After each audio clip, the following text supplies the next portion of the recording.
Hello, everybody. It is Reid from Reid.6.com, and I am in the Salt Lake City airport. I was just in Albuquerque teaching some workshops, and before that I was in New Orleans teaching for Monique Darling at her transformational facilitator something. I always get the name wrong. It's a great name. I just can't remember it. So I am in Salt Lake right now.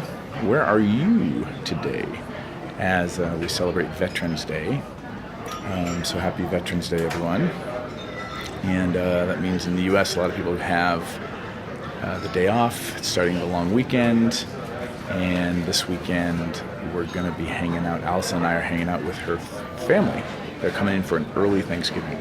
So tonight is the beginnings of feasting, and I think officially we're going to celebrate an early Thanksgiving tomorrow. And so lots of cooking and hanging out and fun. And I'm excited to get home. I've been on the road for a little bit, and it's kind of quiet over here in this nook of the airport, but it's kind of bright by the window. And I had a really interesting question somebody asked me that they emailed me, but then they were at the workshops this weekend in Albuquerque, and so they reminded me of the question. Was they wrote in question for a possible video or post. You've talked a lot about dating your species and how not to imprint, but what do you do for a mega crush you already have on a person when you know or have discovered that they're not a good fit? So what happens when, by the time you figure out they're not a good fit for you, they are not your species? What do you do when it's already like chemically too late? Like you've already kind of crushed or imprinted on them. And in Albuquerque, I was talking about casual sex and how to take your casual sex seriously. It was one of the workshops that I was talking about, and we talked about like little distinctions between, falling in love and having a crush. And you might want to look up the definition for a term called limerence, and which basically means when you have feelings for somebody and want those feelings reciprocated. So when you like somebody, but they don't like you back, or you don't know if they like you back yet, but you want them to be liking you back, that kind of attraction that you're having, and you're pretty certain that you want some sort of relationship. So for me, that's kind of how crushes, manifest themselves for me. Like I'm now not just like, it's not like I like you, but I'm like, what would it be like if we moved in together? What would it be like if we were secondaries or primaries? When I'm crushing on couples, it's like, what if we formed a little triad? What would that be like? Maybe I could be like their chosen uncle to their kids. And the thing that I think is useful from starting to figure that out, like what do you say and think to yourself? Like what kind of thoughts do you have in your brain when you're crushing on somebody? Those kind of thoughts can help you realize that you're in a crush. And that would be kind of, I guess, like the emotional equivalent of you've had a couple of drinks and you're a little tipsy, but if you keep drinking, you're going to get drunk. And what I like about having the idea of crushes is it gives you like another category to just be able to like somebody a lot and not have it have to turn into a relationship. Because you can have a crush and it's okay to have a crush. Like, as school kids, it's okay to have crushes on people. As teenagers, it's okay to have crushes on people. It's not a bad thing.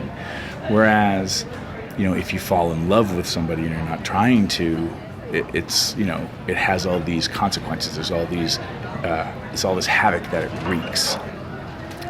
So it was something we talked about in the workshop, and it seemed like a lot of people got a lot of value out of that because we just don't think that it's okay to have, crushes.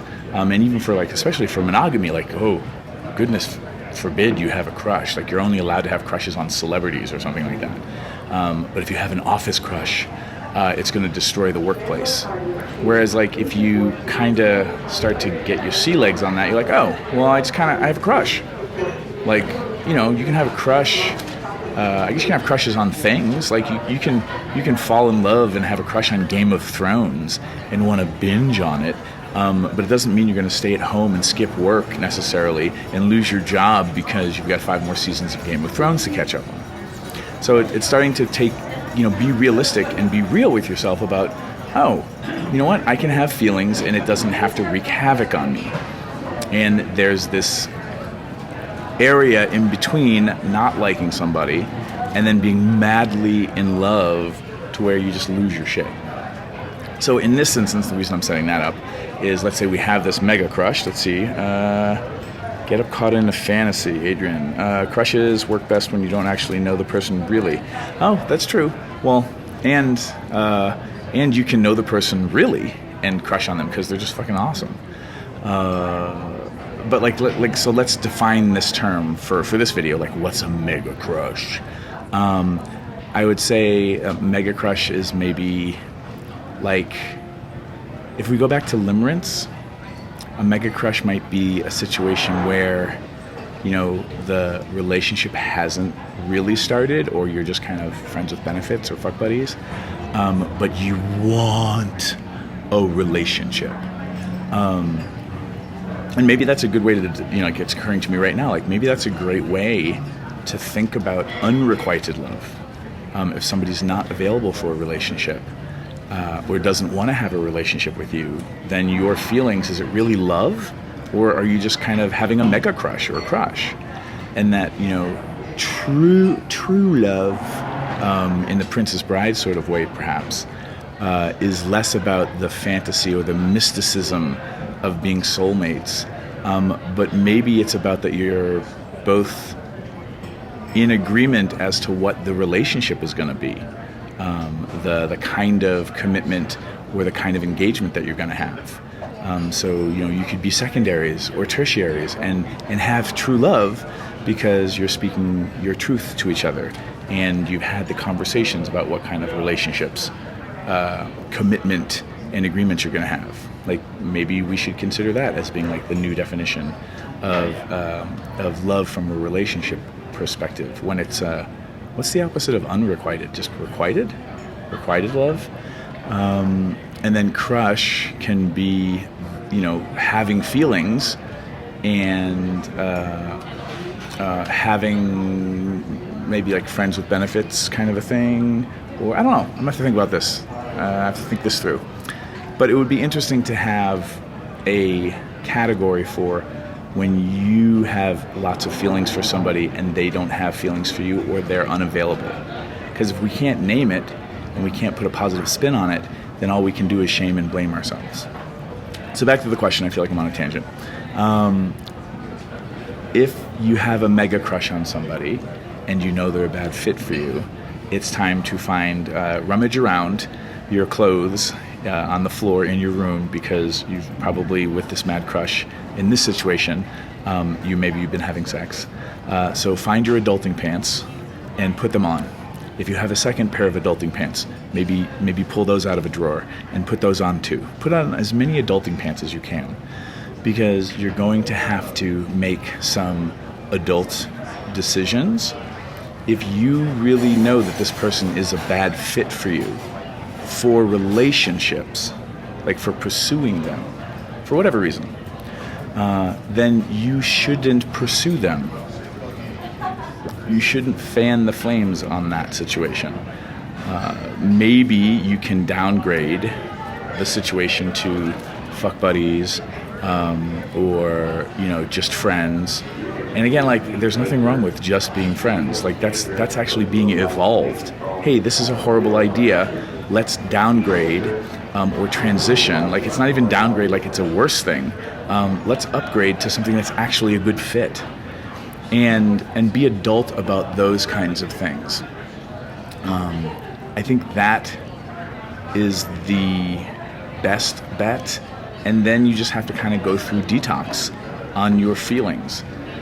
So with a mega crush who's a horrible fit, is there a better fit for them in your life? and a way where you can enjoy and put a positive spin on the mega crush. To be surrounded by people that you are titillated by, turned on by, inspired by, in ways that don't wreak havoc on you. And if you can't figure out those ways, then you should, transition them out of your life, because it's not going to be good for you or for them. Eventually, you're continuing not to get what you want. You will either bend your own bottom lines and make a bunch of exceptions that will lead to resentment and unhappiness, probably. Because the only way it becomes happiness is if you change or they change. And then you're hoping for something to change rather than just being who you are. So I would say there's, adulting is the decision, is the choice, is the way to go in this. If you can't find a good fit for them, then you need to transition them out of your life and then go through the grieving and the detoxing.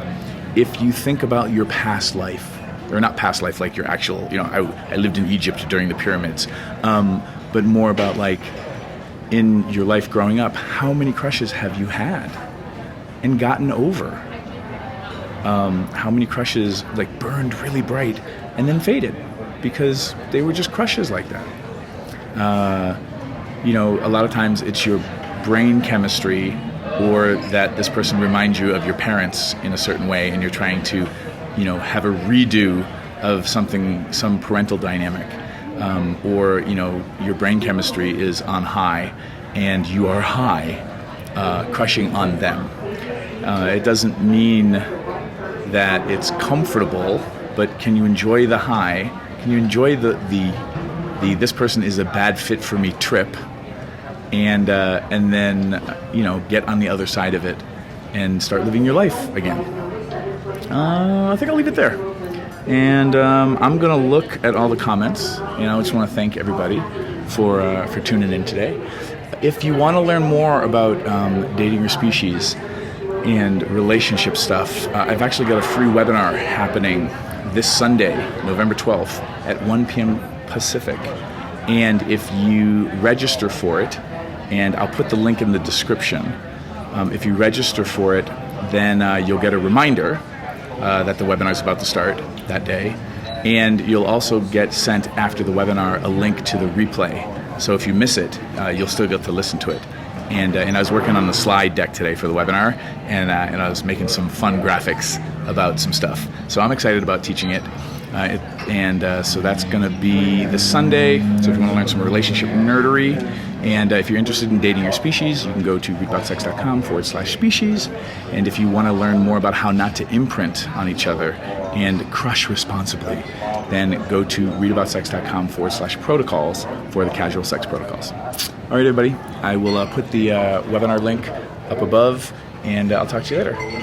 Bye from Salt Lake City. Ooh, wait, maybe I can show you the mountains. I'm on the wrong side of the airport, but they're back there somewhere. There you go.